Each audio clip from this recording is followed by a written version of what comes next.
Feeling tired and not having any energy after school or lectures is a big problem, right? You've just sat through 6 to 8 hours of a monotone voice reading off a PowerPoint slide. And if you're a normal human being, then you're probably trying to flirt with that girl or guy that you like. You also probably know that you need to study outside of school to actually do well in your exams. I'm Anthony and I'm a final year medical student, and I can definitely relate to this problem. I remember there were so many days where I was falling asleep multiple times during lectures, especially in first year. I literally told my friends to slap me in the face when my head was starting to drop because it was that bad. Since then, I've managed to turn things around and to achieve top 1% in my exams at medical school, whilst balancing this with going to the gym 5 to 6 times a week, playing at the National Uni Badminton Championships 3 years running, and also socializing with my friends and studying. Here's a step-by-step guide to increase your energy and study even when you don't feel like it.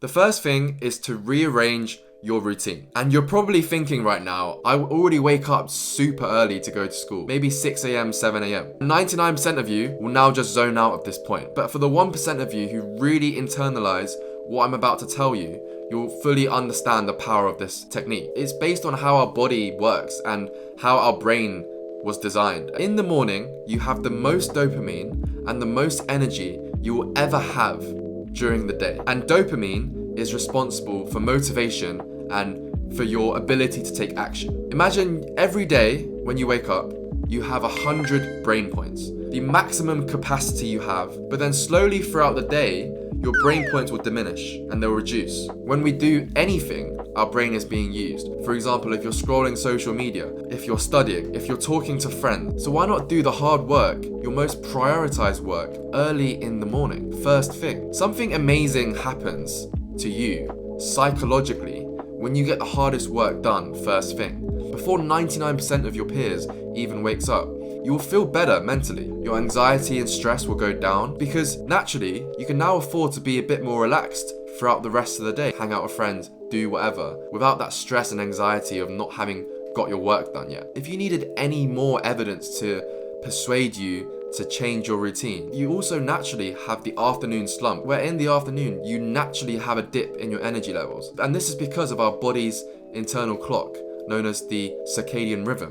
This is something that you can't change. The most important thing to avoid is going on your phone early in the morning. That can derail everything. Scrolling TikTok and social media, that's the worst thing you can do in the morning. It artificially fills your brain up with dopamine. As a result of spiking your dopamine levels, it also causes your dopamine to crash quite quickly afterwards.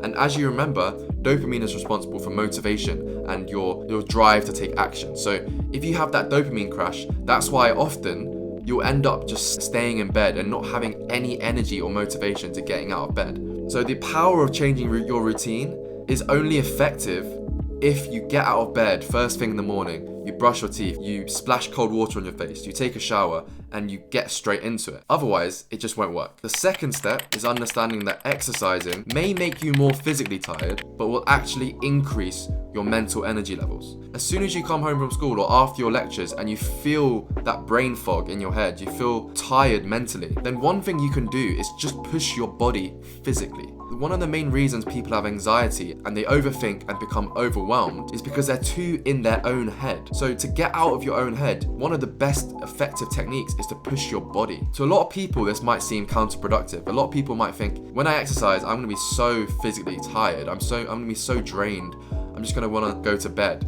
But actually, for anyone who does a sport consistently or runs or goes to the gym consistently, they understand the powerful effect that exercise can have on your ability to then do deep, focused study and work. You need to distinguish between physical tiredness and mental tiredness. It's not the same thing. When you push your body hard, you actually gain mental clarity. Your brain will actually produce these neurotransmitters such as dopamine, serotonin, and endorphins help actually alleviate depression and anxiety.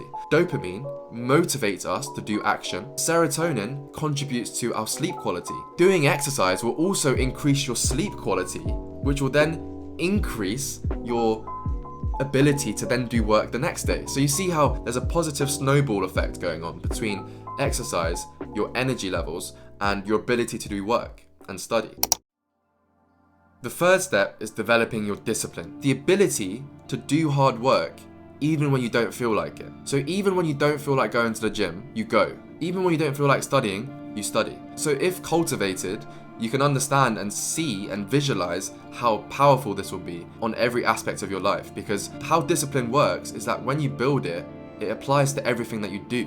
How you do one thing becomes how you do everything. So you don't take shortcuts, you don't take the easy option, you become a hard worker. A hard worker becomes part of your identity. We've talked about motivation a lot already. It's important to drive us in the short term. So for example, when we wake up, we're at highest motivation. So we go straight to our desk, we start studying. But over the long run, and I'm talking months to years, without discipline, we will always fall into our basic human instincts and our basic human desires, which is stuff that causes instant gratification, such as scrolling social media or pornography and all of this stuff, which fries our dopamine and fries our brains. You need discipline in the long run if you're going to study for a long period of time. So how do we cultivate discipline? You start by taking small actions in the right direction. You start building up small habits and you start collecting easy wins. If you're currently someone that's undisciplined, i.e. you're seeking a lot of instant gratification and you're not able to sit down and do the work, you're not able to go to the gym even though you tell yourself that you want to and you're going to, start small. Examples of simple, easy things you can do to build small wins is to make your bed in the morning or brush your teeth first thing when you wake up instead of going straight for your phone. Just going outside and going for a walk to get some fresh air. You might be looking around your room right now and it might be super messy.